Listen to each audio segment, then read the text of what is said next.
तर आमच्याकडं पद्धत कशी असायची हं.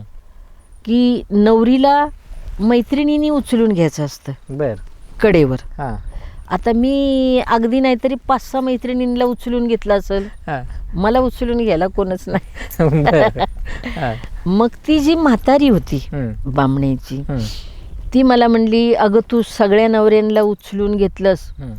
तुझी ही आजी आहे की मी घेते तुला उचलून. बर तिनं मला उचलून नेलं म्हणजे मंडपात. बर बर बर हां ह्याच्या तांदळाच्या वेळेस नाही नाही, हळदीच्या वेळेला. बरं बरं आता कसं सगळं उरकतात एकदमच. नाही आता इकडं आमच्याकडं मामा उचलून नेतो ना. नाही मामा, आता मला मामा उचलून नेतो कधी लग्नाच्या वेळेला. बर हळदीला मामानंच आणायचं असतं हां हां उचलून. हां हां मग ते नाही, अगोदर हळदीच्या हळदीच्या वेळेस टायमाला. का? हां हां, हां. हळदीच्या टायमाला म्हणा, पहिलं कसं होतं की ही बाई बोलवणार,